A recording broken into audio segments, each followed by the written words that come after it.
Are you looking for an experience that will grow your teenagers' faith, increase their leadership skills, and teach them the discernment to engage with the world all around them, all while taking them on the adventure of a lifetime? I mean, who isn't looking for that? If your teenager loves fun, adventure, and wants to grow in their faith and leadership this summer, then send them to Excel's Summer Leadership Camp. Excel's Summer Leadership Camp is a 12-day experience for passionate young leaders looking to discover God's truth, to discern wisely, and live wholeheartedly. Your teenager will embark on a transformative journey in the Blue Ridge Mountains, where they'll build lasting friendships in the context of community, embark on thrilling adventures like camping, rock climbing, whitewater rafting, and they will receive expert training and certifications in categories like CPR and wilderness first aid. Each aspect of the camp is woven together to help them learn to discover truth, to discern wisely, and take godly action in the context of real-life situations. To learn more or begin an application, go to theexcelcamp.org. That's theexcelcamp.org. Hurry, because summer is just around the corner. Like, I can either resent my husband his whole life and the calling that God has placed on his life, or I can join him in this journey of ministry. Welcome to the Reclamation Podcast, where our goal is to help busy people reclaim good practices for faith and life. Here's your host, Tony Meltenberger. Hey everybody, welcome to the Reclamation Podcast. I'm Tony, and I'm excited to bring you this intriguing conversation between me and Lindsey Cunningham. Lindsey runs this incredible account called Confessions of a Pastor's Wife, and she dives into the deep, dark feelings of what it means to be married to somebody in ministry. Throughout our conversation, we talk about what it means to balance work and life with the kids, her own faith, and how often she gets used as an example in a sermon. Lots of good material here. I hope you enjoy my conversation with Lindsey Cunningham. Welcome, Lindsey. It's so good to have you on here. Thank you for having me. Now, Lindsey has a unique voice on the internet and has kind of a unique experience. Lindsey, why don't you tell everybody a little bit about you, about kind of where you are in your life and your ministry and what all that looks like? Sure. So I'm a wife to Nick Cunningham, who, as you know, is a pastor. And one of the most, if not the most gifted, anointed preacher I've ever heard. Well, you are very kind. So I'm a pastor's wife. We also have 3 kids. We currently live in Columbia, South Carolina, which is also known as the armpit of the South. You're welcome. Where is that? Where is that exactly? Like, kind of point them to something close. Smack dab in the middle of the state of South Carolina. Got it. Yeah, can't miss it. The armpit of the South. The armpit of the South, and there's a good reason that it's called that, because it is so hot here. Okay. Yeah. So that's where we're located, and I'm a stay-at-home mom, I guess you would say. We made that decision when we had our first child that I would stay at home, partly because we live so far from family and friends that it just didn't make sense for me to work after we had our first child. I would basically be paying for, childcare, and I've been one ever since, and I love being a mom. But I've also, I would probably say over the past 4 or so years, I've really started to run hard after some passions. So now you've got 3 kids. What are their ages? Our oldest is 7, and then we have a 5-year-old and a 3-year-old. God bless you. Yes, 2 years apart. And so you said you started to run hard after some passions. Yeah. How did you kind of come to that conclusion, and maybe even equally to that, how do you manage running hard after passions with all of those wonderful little humans running around? Well, my story kind of goes back a little further with that. Do you want to? Yeah, jump into it. Let's do it. So like I said, I'm a pastor's wife, and which you know that obviously, but this is not something I've always wanted for myself. And I'm actually pretty honest about that. Growing up, I was I was raised in a Christian home, and we went to church all the time. But I think like sometime around high school, I was kind of burned by some of the leadership in the church, and specifically like a pastor's family.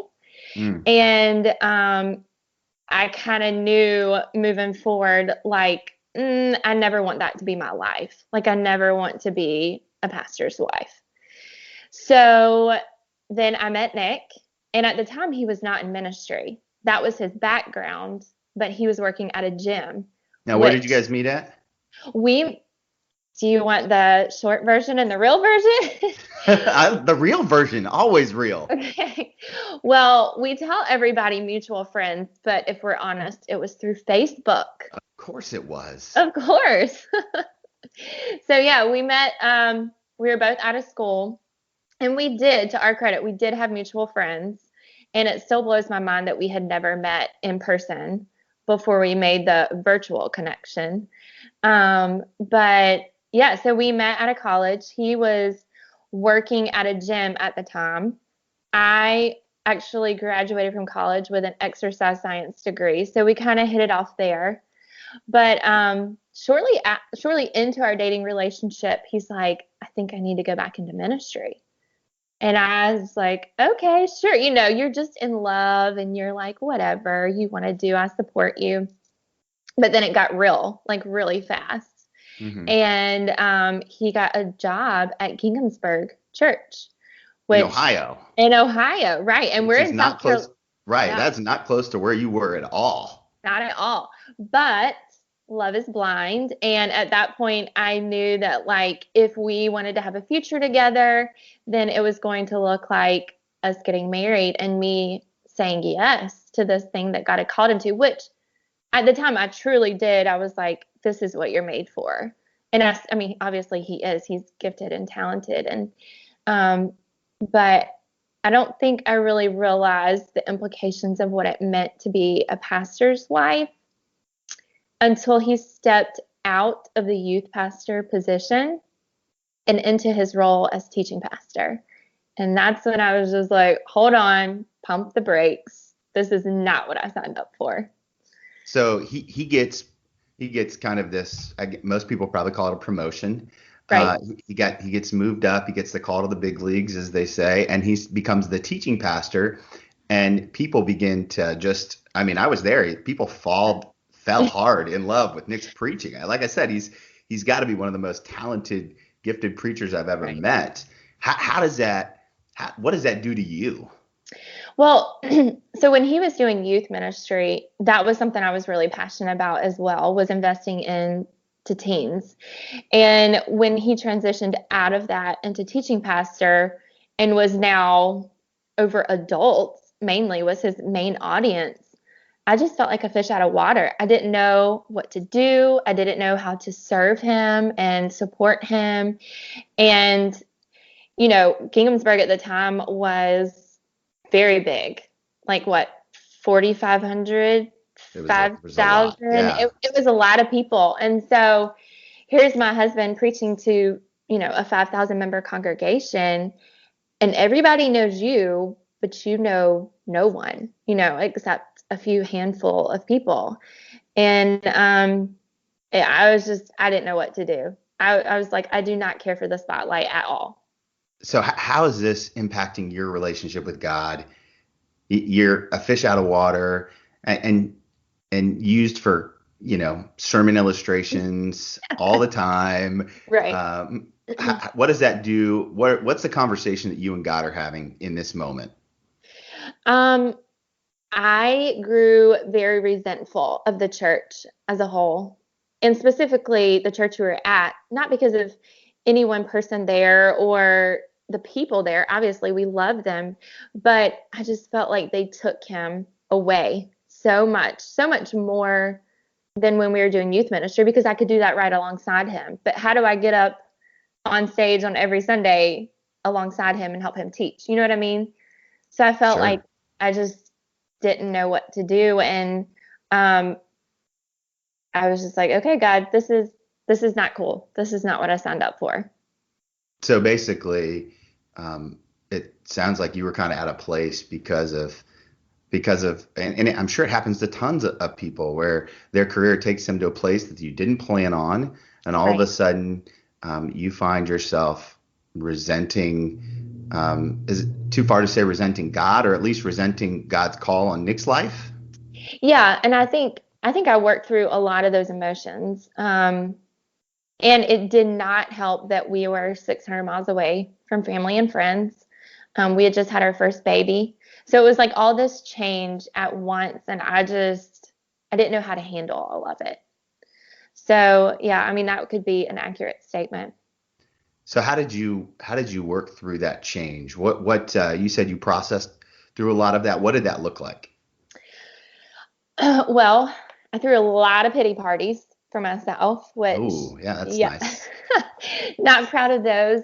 And I'm a very vocal person, so Nick knew exactly how I felt about a Mm. lot of things, which I'm sure, was not um, was not the mature thing of me or the supportive wife of me that I needed to be for him. Yeah, but how old were you guys at this time? I mean, Gosh, we were younger than 30. yeah, yeah. I mean, so maturity is a funny thing in your 20s, I think. Right. Yeah. I mean, I was, let's see, 20, 25. Okay. Yeah. So, yeah, I mean, looking back, that's young, to be thrust into the position that he was put in. Sure. So, um, but honestly, it was just a lot of wrestling with God and during my quiet time. And I remember exactly where I was sitting. And I don't know if you want to call it an epiphany or a God moment, but kind of what started my journey in all of this was I was sitting at one of the Wednesday night midweek Bible studies. And the only reason I was there is because it was free childcare. And so, Yes. You could hear the collective amen from so many people that have done that in their lives. yes. So I was sitting there and I thought to myself, I can't be the only one that feels this way because, Kinghamsburg was a very large church. Nick was not the only pastor on staff. Your wife was another fellow pastor's wife, and several others. And I got this idea like, I am either going to have to like I can either resent my husband his whole life and the calling that God has placed on his life, or I can join him in this journey of ministry. And so that's what I decided to do. But in order for me to move from that point to another healthier point, I needed to enlist some fellow pastors' wives that could come alongside me, that I could um, vent with, um, but that could also help me flip the coin and see the other perspective of things and the other side of things. And so that's how my ministry wives group got started. And so kind of what you're saying is that in the midst of feeling this resentment and wrestling, you felt like God gave you a group of people Mm-hmm. that you needed to reach out to, and Right. you need to kind of get out of your comfort zone and say, hey, I need some help. I'm not alone here. Yes, exactly. So I think I sent maybe 5 or 6 other women that I knew whose husbands were either pastors at the church or they were at least on staff because that's still considered ministry. Sure. And I was like, listen, what do you think about getting together on Wednesday nights, and we can call it a small group, we can call it a support group, whatever we want to call it. And let's just hash all this out. And all of them said yes.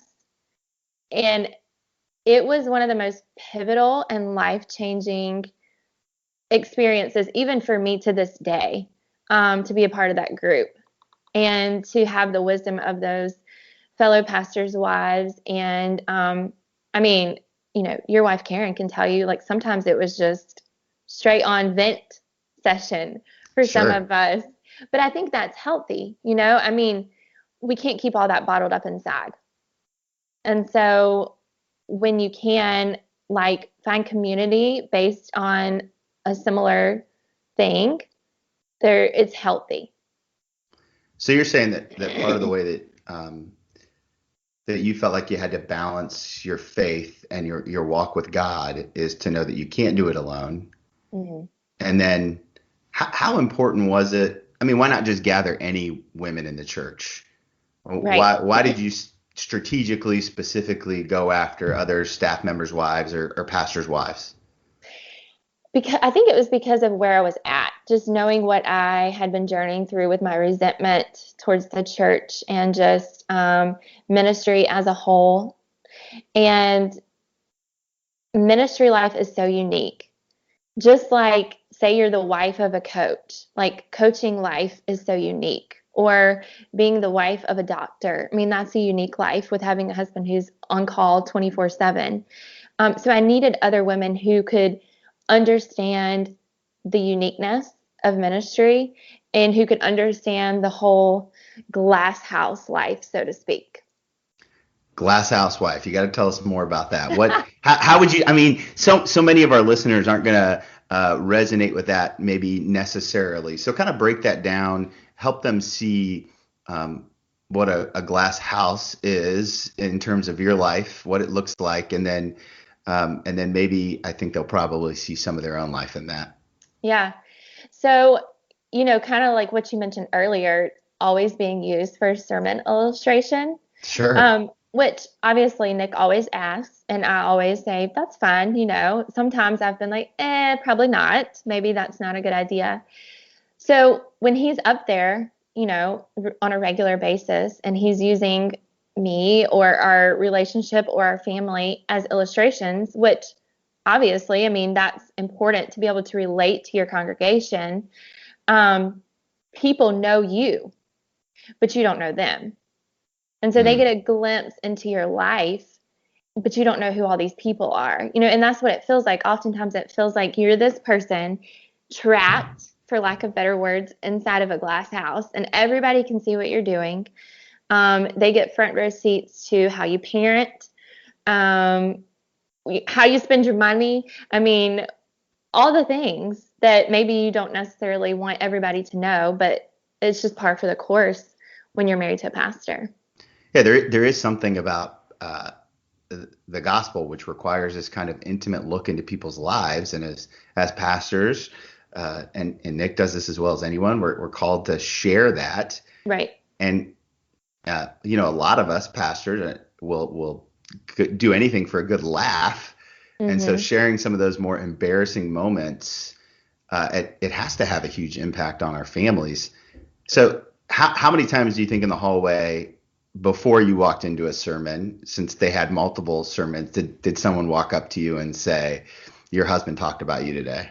Oh, all the time. Like, I've lost count how many times that happens, which, like I said, I'm fine with. But how does that feel though when somebody, and let's be honest, you don't know everybody's name in the church, right? Oh, no. So when somebody walks up to you and says, Lindsey, that was just the most hysterical thing, what's going through your mind in that moment? I'm like, oh my goodness, what did he actually say? Like, I know what maybe he was going to say, but in the moment, what did he say? And now I'm like, what do these people think? Yeah, it's just an interesting thing. So you find these women of like-minded and really they all have the same vision, mission in mind in terms of their family unit and what that looks like. You guys start meeting on a regular basis. What changes inside of you? I think number one is that kind of what you've already said before, we're better together. We were created in the image of a relational God, and so therefore we need to be in relationship with others. And so I think through that I realized I can't do this ministry life without them, without some sort of community that comes alongside me. They see all my imperfections, they see the good things about me, and they cheer me on. And I think that was one of the things that I could say about all those women in that group, is that we cheered each other on in whatever it is that we were doing. Because for some of us in that group, they worked full time. Others of us stayed at home. Some of us were teachers. Some of us were nurses. Like, it was a big mix of what we all did alongside of being a pastor's wife or a ministry wife. So you find this incredible group, you get deeply connected, you share intimately in each other's stories, and then, as is often the case in life and in ministry, you guys get called to another church. Yes. Not close by. Right. you guys moved to the, as you called it, the armpit of the South. Yeah. And now what do you do next? How do you find that new group? Did you find a new group? Hmm. Take us up to where you are now. Yeah. So we moved to another Methodist church, one that we were actually already familiar with. One of Nick's lifelong best friends, Trevor Miller, was already on staff at this church. So thankfully, we already had like an instant couple that we could connect with that was already doing ministry. So I had that. Um, but one of the interesting things about the new church that we are at, there's not as many pastors. So there's less pastors' wives. And then one of them is older, like much older. So it's just a unique thing. I will say, I have kept in touch with most of the women in the group that we had when we were in Ohio, which has been so valuable to me. But I think more than anything, what that group did for me too was just springboard me into what I feel like is my ultimate calling, and that's to encourage, empower, and equip women. And specifically for me, pastors' wives. So how has your faith walk changed since that aha springboard moment? I mean, you mentioned your quiet time and wrestling with God. Mm-hmm. What does your rhythm for all of that look like now, so that you don't get lost in the difficult, messy, ridiculous parts of the church? Yeah. Ooh. Right? It's a big question. Well, and ministry is so messy, and I've been saying that often is that it's so hard, and it would be so much easier without people, but then it wouldn't be ministry, right? I mean, Sure. like, for me, how do I stay grounded? How do I balance my faith with ministry? It's my quiet time in the mornings. Like my 5 a.m. wake up call, I'm not a morning person. You can ask my husband because I set like 5 alarms. And, but my time in the morning is so sacred to me. Okay, I, so I think a lot of people don't really know what quiet time is. okay, So let's break this down as gritty and as real as possible, because I okay, think it's such a valuable lesson. I'm a big believer in quiet time as well. yeah. What is your morning routine for quiet time after the 5 alarms, which my wife does that too, and it is absolutely insane to me. Just Yeah. get up. Yep, that's what Nick says. So obviously coffee, that's a priority. If I'm going to do anything, I have to have coffee. I also have this corner in my house where I have this, what I call my sacred blue chair, and I sit in that every morning, and I have a stack of books beside me. And I'll start off by reading a book just to kind of help me wake up, because I don't want to dive right into the word when I'm like still half awake and half asleep. So I'm an avid reader. I'm reading like 3 or 4 books right now at a time. So I'll pick one of those books and start reading it. And then when I feel like I'm a little bit more awake and in tune, I will, No, is this like 15 minutes in? Is this like yeah, 30 minutes in? So right now it's 5:30. 5:30. We'll just say 5:30. That's a generous time. Um, right now I'm reading through Hebrews. And so I'll read just a little bit at a time, because especially with the Bible, I feel like I can't take it like even a chapter at a time. Like I have to break it down even further just so I can understand and fully comprehend what I'm reading. So I'll read the Bible. I'll journal some thoughts, and Now, and how did you decide to be in Hebrews? Is that you just randomly picked, or you just kind of, it's sometimes at random. Going into this new year, I was just like, okay, God, what book do you want me to focus on? And Hebrews just kept coming to mind. So by chance, by random, whatever you have, like I think it was God, but whatever you want sure, to yeah, God. call it. Um, so yeah, just Hebrews. And then one of my favorite things that I've picked up over the last probably 2 years is this practice of silence and solitude where and it might sound really wacko for some people, but I'll sit in my chair and I'll set a timer for 10 minutes. And I had to work up to 10 minutes because that can be a really long time when you're not used to that. Sure. But I'll close my eyes and I will picture a place, and then I will picture God joining me there and whatever it is that he has to tell me for that day. And I'll just say, okay, God, like I'm here, you're here. What is it that you want to say to me this morning? And it's not, I wouldn't even call it like a prayer where you go and, thanksgiving and petition. It's more of just like literally sitting in his presence. It sounds And like you're doing some just active listening. yes, yes. And I'm a visual person, so like visualizing myself in a particular place really helps me. But it Do you has have a been go-to place?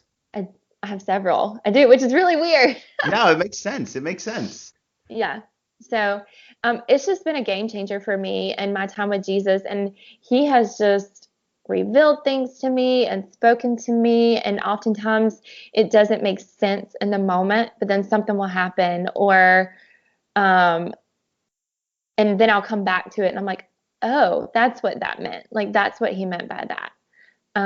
So yeah, I mean, that's crucial for me in the So it morning. sounds like your active listening or your silence and solitude in the morning really prepares you to hear God's voice throughout the day. Yes. Yes, exactly. Plus, my kids are like, they know when I've had quiet time and when I haven't. And they'll say, Mommy, have you had your quiet time today? And I'm like, Wait, how do no. they know? How do they know? What happens? I'll just, like my quiet time in the morning sets me up for the rest of my day. And when I haven't had that, I feel like I'm less patient. I'm a little bit snappier with the kids. And they are so smart. Kids are so smart and they're so in tune with even our behaviors as adults. And they can catch on to things quickly and they know. And they're like, don't think you've had your quiet time this morning, have you, Mommy? There's nothing like little human accountability partners. Oh, yes. Tell me about it. So, what time do you typically finish your quiet time? Um, Because you 6. mentioned some journaling in there too. So, Yeah, yeah. And I've kind of gotten away, like growing up, I've always been a journaler. College, high school, college, out of college, I would like write nonstop. But then when you become a mom, like journaling just kind of gets put, well, at least for me, it got put to the wayside because if I can't journal out all my thoughts, then I'm not even going to start with like one sentence. So I've gone more to like the bullet form of journaling where I just journal short thoughts or one sentence and it kind of encapsulates my time that morning. okay, so it's not huge. Do you date every day, and so you could go back and look at it later, or Yep, I kind of the way I mean, I don't everybody has to figure out what works best for them and what works best for me is about 2 pages worth and this is my week. And I just will journal a little bit each day, just like I said, a sentence or highlights of what's happened that day, that kind of thing. is that also where you would write down if you heard if God gave you a word that morning? Yes, exactly. And I will date it so that I can know when it happened in case I needed to look back and just make sense of things. So it's 6 o'clock now. You've had your quiet time. At this point, is it full on day? Are the kids up and moving, or you do anything Um, else to walk with God in that morning time? Ideally, I would work out at 6 o'clock, but that doesn't Sure. always happen. Um, and because I'm such an avid reader, like after I'm done with my quiet time, I might pick up another book and start reading a little more. But 6:30 or typically that's about when my kids start to wake up. So Now I follow you on Instagram, and I know yeah. that you're a ferocious reader. Yeah. Here's the million-dollar question. How do you get people to send you all these books? So yeah, Because I publishers send you books they all the time, do. it seems like. So I found out that you could go online to different publishing companies and sign up to be one of their reviewers. So they'll send you books for free as long as you like I guess, agree, but there's no way for them to really hold you to it. Agree to write a review and publish it on your blog and some sort of retail site like Amazon or Goodreads or Barnes and Noble, whatever, wherever books are sold. And So, yeah. what books are you reading right now? I think you're on mute. Workday's starting to sound the same. I think you're on mute. Find something that sounds better for your career on LinkedIn. With LinkedIn Job Collections, you can browse curated collections by relevant industries and benefits, like flex PTO or hybrid workplaces, so you can find the right job for you. Get started at linkedin.com/jobs. Finding where you fit. LinkedIn knows how. Oh, gosh. Gifts of Imperfection by Brene Brown, my girl. Yeah, I love her. I heard her talk at Catalyst, and it was incredible. Yes. I'm also reading The Path Between Us by Suzanne Stabile, which is all about the Enneagram and relationships, which is amazing. There's not a hotter topic in ministry right now than the Enneagram. No, love the Enneagram. What number are you, by the way? I'm a 1. Really? Yeah. Do you know your number? I believe I'm an 8. Okay. Yeah. I'm an 8. So I'm supposed to retake the test, though, because there's some I've taken it twice and come up with different numbers. 3 with a 2 wing is the other one that I've come up with. I can see that. I don't know it well enough to really speak super intelligently about it, but all the people I listen to are talking about the Enneagram right now. So do you have a site that you use for? Well, we used Ian Cron's The Road Back to You site to take our initial Enneagram test. But now that I've learned more about the Enneagram, they say it's best just to read about the different types. And then not take a test. Not take a test because it's not always accurate. But they say when you find the number that makes you want to throw the book across the room because like it feels like they just read your like journal or your diary, then that's your number. Okay. That's good. All right. So that was a tangent. What other books are you reading? Let me think. The Road Between Us, I think was the last one. Yeah. Courage, Dear Heart. It's a book that a publishing company sent me, and it's been really good. Who wrote it? Rebecca. I can't remember her last name. That's okay. Sorry. What's the title again if somebody wants to look it up? Courage, Dear Heart. Courage, Dear Heart. And I do know her name's Rebecca, but I cannot remember her last name. That's okay. So you get all that reading done. Your kids get up. How do you and Nick insert your walk in faith with your kids? I mean, kind of bring it back to the family unit for me. You know, what's funny is, and I don't know if this is what goes through everybody's mind, but oftentimes I think pastors' kids either get one of two labels. Oh, they're the PK. You know what I mean? Like they're the troublemakers. Or, oh, those are the kids who know all the Bible stories and Bible songs and they're leading the Sunday school class. You know what I mean? It's so scary as a parent of a pastor's kid because and it has to be the same way for a CEO kid or a coach's kid. You know, if you have a position where people put you on unfairly or fairly or whatever on some sort of pedestal, your kids are impacted by that. Yeah. And so what do you and Nick do? You know, here's the thing. We're at church a lot, you know, as I'm sure your kids are too. Right. And the last thing I ever want them to do is to resent the fact that we go to church a lot. It's my biggest fear in all of ministry is that my kids are going to leave the church because they grew up there. Yeah. And so for me personally, when my kids think about the church, I want them to think of it as home and that it's a safe place and that it's nurturing. And so, I mean, obviously there's going to be times that they have to go to church, but there's some Sundays that me and the kids don't go. And I know that's probably like taboo to admit as a pastor's wife, but I truly believe that like staying home with them and cuddling with them and loving on them sometimes is more important than, okay, we got to get dressed.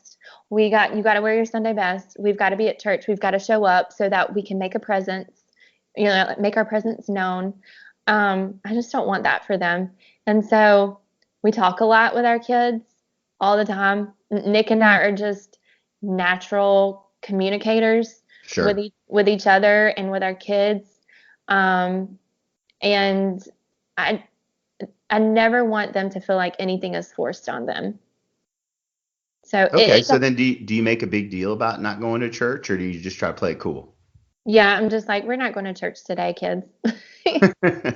Good. And they know that that's okay, that they don't have to be perfect, and Yeah, yeah.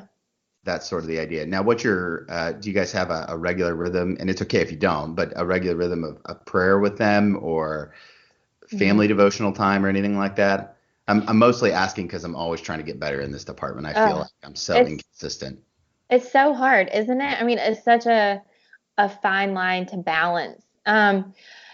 As far as devotionals, because of the ages of our kids, it's we have a 3-year-old that won't sit still for Sure. anything. And so when we want the whole family to be included, it's kind of hard with her, especially.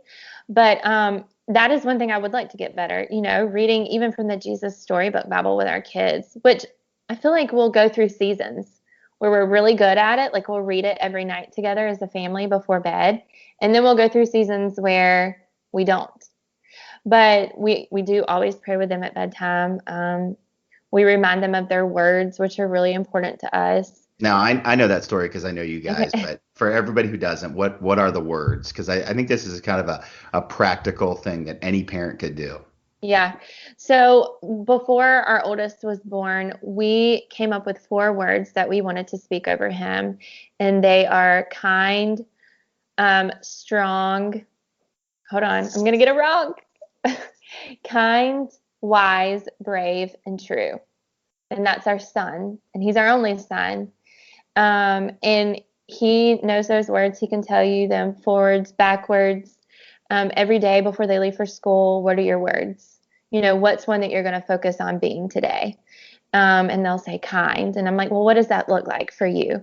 And he said, helping my friend out on the playground, that kind of thing. So just making them aware of these are your words. It's like your banner over you. And then we have 4 different words for our girls, but kind is in all the sets of words. Well, I mean, you can't be kind enough, right? Right, yes. And so for our girls, their words are kind, strong, beautiful, and worth it. And so we tell them that every day as well and ask them, which one are you going to Now, both the really girls focus? have the same words. Same words Yeah, because yeah. we thought about that and, just what if one girl was like, well, why can't I be that word? And we just felt like it was important to give them the same set. Now, do you and Nick have words for each other? We do not. No, Now, what about any words for the entire family? Do you have like a family banner kind of with your words? not really. I don't think Just a question, an interesting thought. I think on a practical sense, it would be super easy to kind of implement that sort of same um, cultural language for so. family units. And if you were talking to a parent who wanted to start using words, um, and their child is older, how would you tell them to implement that? Well, what's interesting is Nick and I actually co-taught a sermon one Sunday during a parenting series, and we talked a lot about the words. And we told them, you might be thinking, well, my kids are teenagers now, and you know, the ship has sailed as far as the speaking words over them since they were young. But we encourage parents like it's never too late.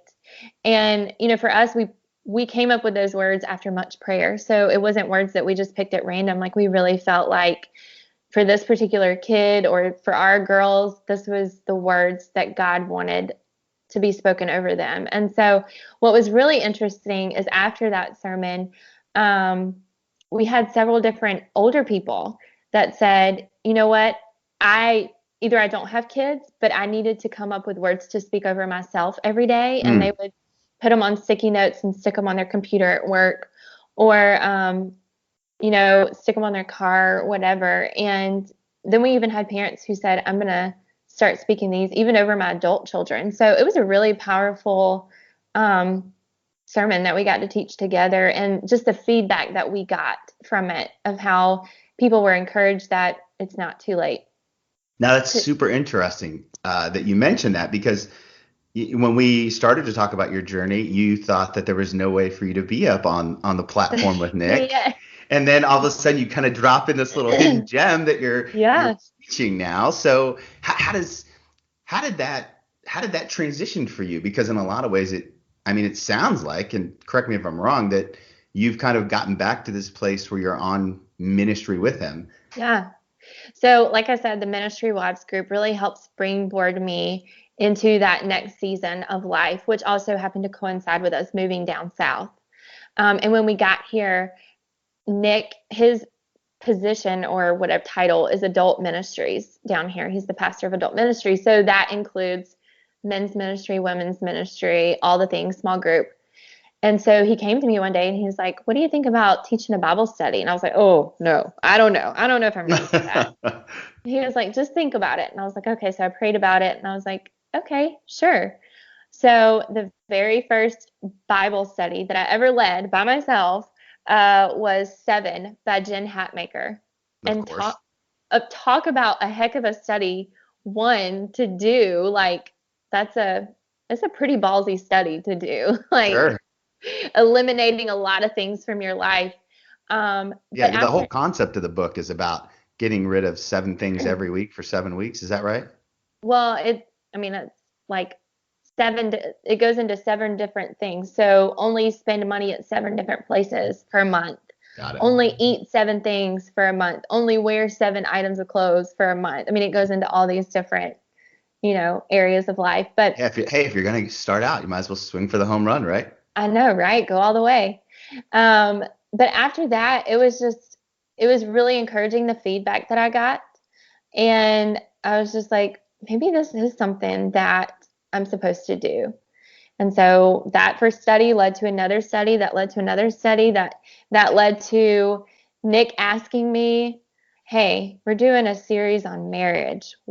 Would they really want the pastor's wives, the handful that we don't have many, like I said before, to have a hand in this? What do you think about getting up there with me one Sunday and teaching? And I was like, oh my word.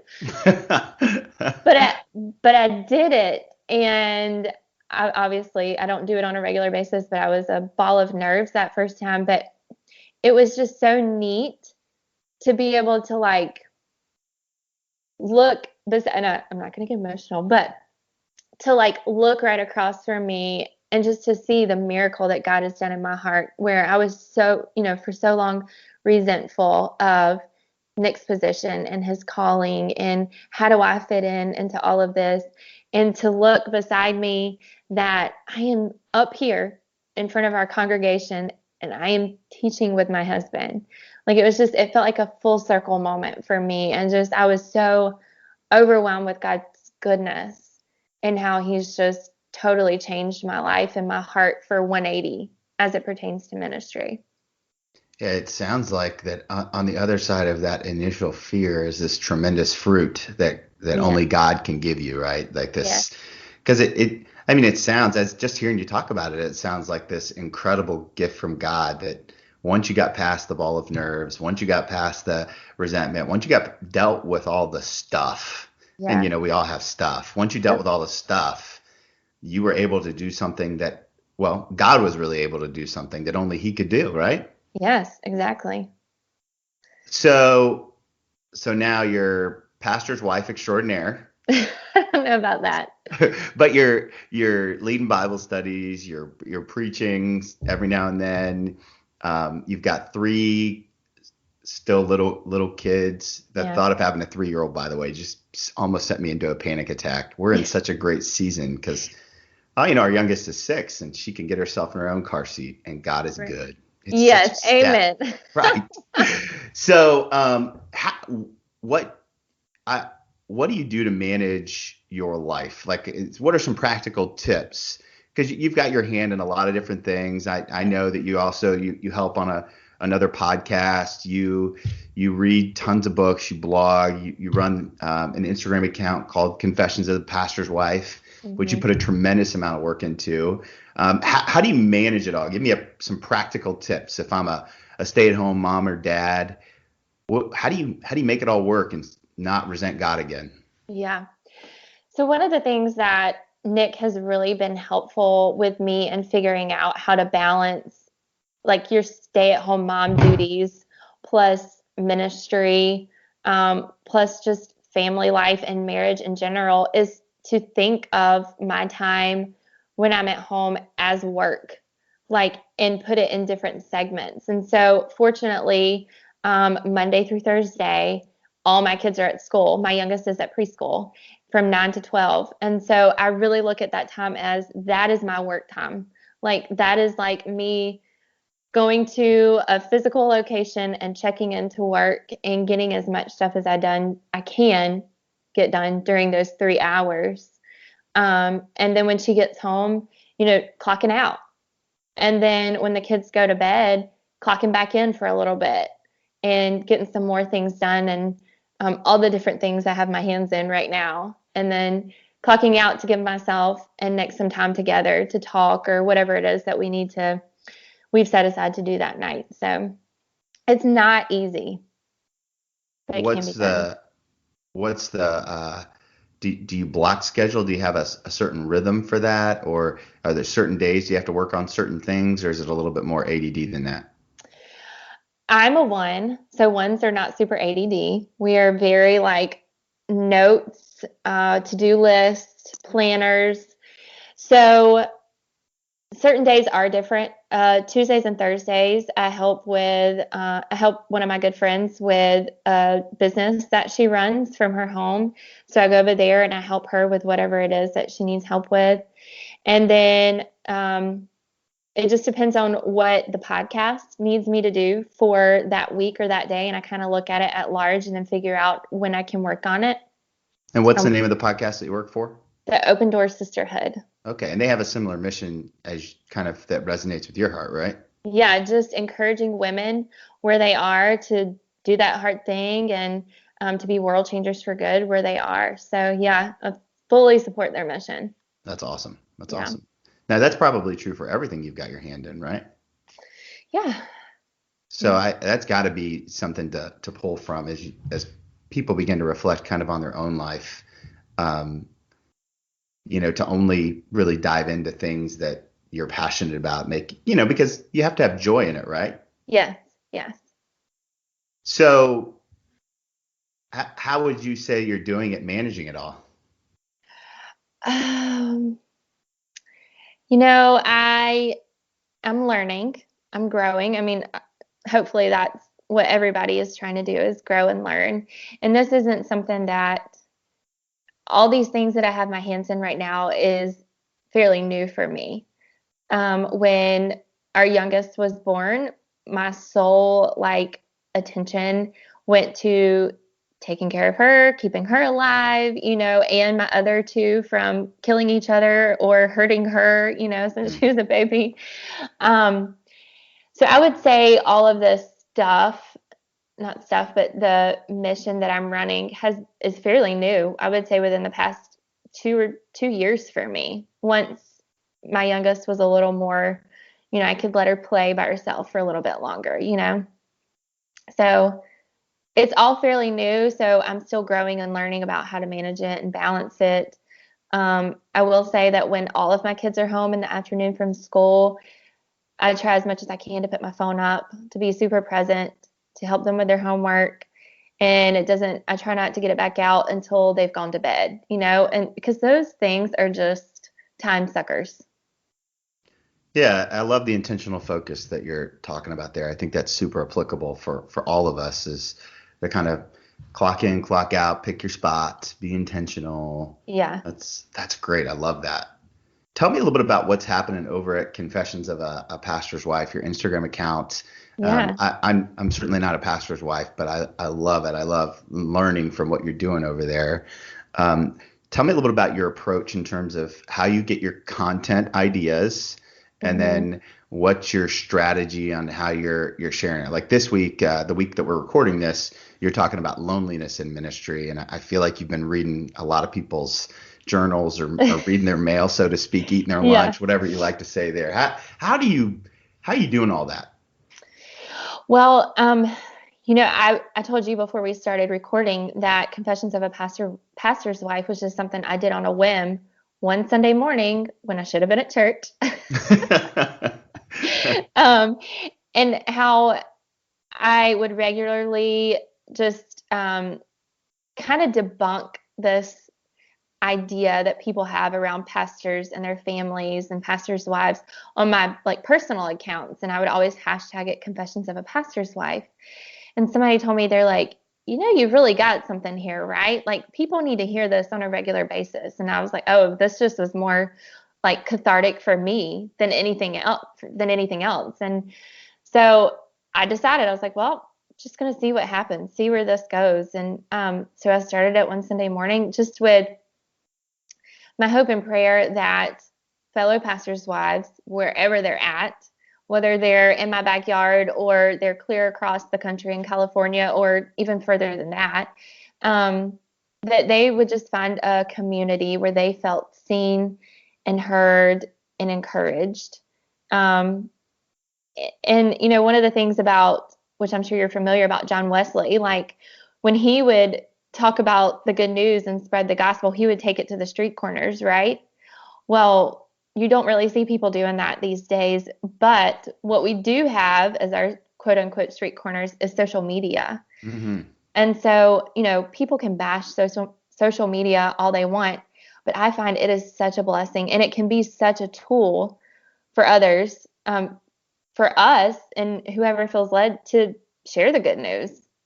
And so that's just it's my street corner that I've decided to stake my ground on and just to encourage others that find themselves in a similar position as me.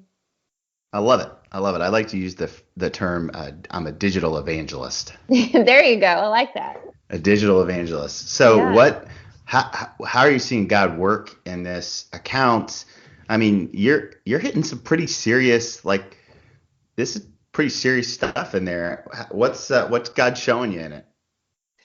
Oh, well, like I said, I want to be real. Like that's my number one goal is just to be real. I don't want people to see like the sides of me that I only want them to see. Like I want them to know that I struggle with resentment and I'm a pastor's wife. Like, we don't always make it to church.